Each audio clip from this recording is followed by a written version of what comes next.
Welcome back to Johnson Branch Farm. If you're new here, my name is Rachel, and my husband and I purchased 36 acres of raw land just over a year and a half ago. Last year, we completely renovated this single-wide mobile home. We have shared this process here on our YouTube channel. I'll link all those videos down below so you can see how far this home really has come. So when we first purchased the home, I was pretty anxious and in a hurry to get moved in.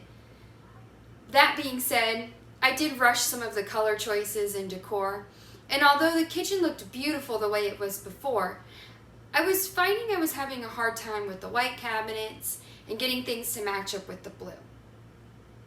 So before we installed a backsplash and did any other major renovations, I decided now was the time to go ahead and repaint the cabinets. In this video, I'm going to take you step by step as to how we did it. And if you're interested in seeing what the kitchen looked like in the very beginning, click the links down below and it'll show you the whole process from start to finish. I hope you enjoy this video. So, the first thing you want to do when you're going to take on any painting project is get some paint samples. I wish I would have done this in the very beginning. Don't be afraid to paint them in all the places. You want to be able to see how it will look in different parts of the day and matched up against your wall colors and countertop colors. Originally, I was going to go with green, but decided to stick with a more neutral color, such as the gray. These are different shades and not ones that I would normally want to paint cabinets, but I was seeing how they would correspond if I painted the table and things like that. So keep that in mind too when you're picking paint colors. Okay, so step one when painting your cabinets, especially in your kitchen where you cook and things splatter, is to wash them. I used a vinegar and essential oil cleaning solution that I use around the house. Some people use degreasers, just something that's going to make sure they're clean so the paint will adhere. Now, the next step, which is absolutely essential and important. I've already done this step, so you're not going to see us do it in this video, is to paint or spray the cabinets down with an oil-based kills, especially in a mobile home. These are not real wood cabinets, so sanding is not necessary because you're basically painting over laminate, so you don't need to sand, nor do you want to sand. The oil-based kills will allow the paint to adhere to that laminate and keep it from scratching and peeling off. We had great success by doing this step.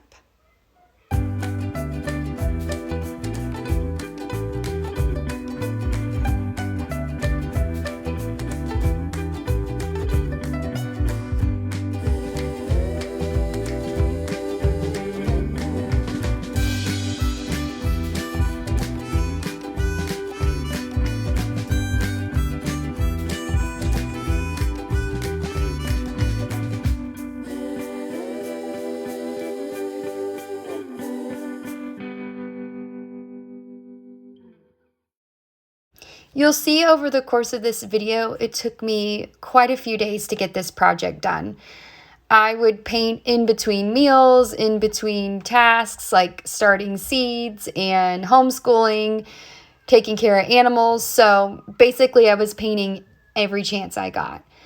I found that storing the paintbrush and the roller and the paint tray in the refrigerator in a plastic grocery bag kept the paint and everything from drying out, so I could pretty much just pick right up where I left off. You might notice some of my trim work isn't perfect. We're going to be installing a backsplash, so I didn't get too crazy on this. But anytime you get paint where you don't want it to be, just keep a wet paper towel and just wipe it right off.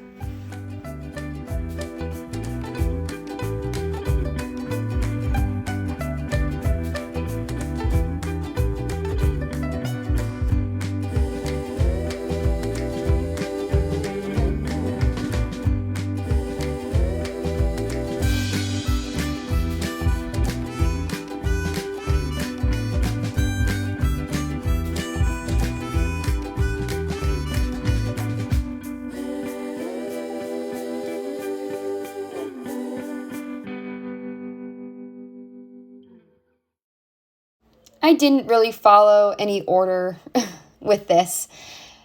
Like I said earlier, I was just trying to get it done in between other things. So sometimes I would paint the doors with them on. You'll see where I'm wiping them off, even though I've already washed them because a few days have gone by. Really, you can't do it wrong. It's just however you feel comfortable and however you can get the paint to go on evenly.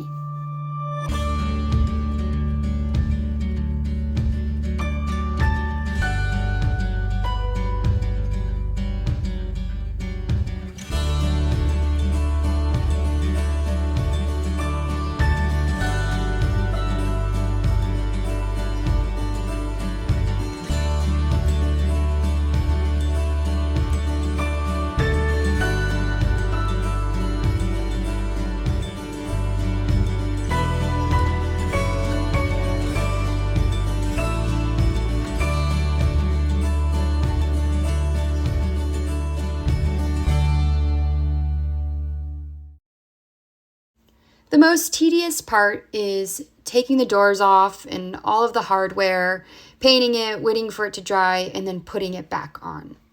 Other than that, it's a pretty easy project. I'm so thankful for Erin's steady hand and patience when it comes to trimming everything, as well as climbing behind the refrigerator to finish the last spot.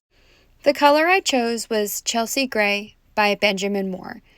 I chose a semi-gloss finish this time. Last time I went with an eggshell finish, and I'm finding that the semi-gloss finish is easier to clean and keep clean. Transforming a space doesn't have to be expensive. Sometimes all it takes is a gallon of paint.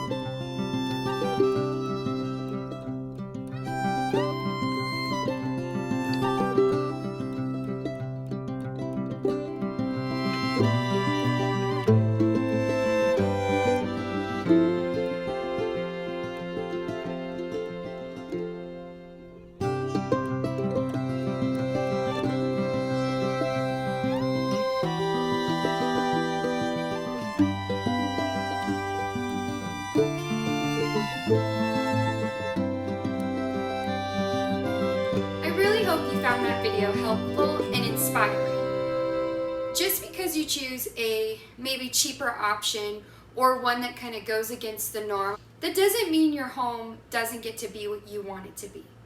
At the end of the day, this is where I spend most of my time each day, is in the kitchen. And I wanted that to be a reflection of me. I wanted it to be a space that I walked into that made me happy and feel warm inside.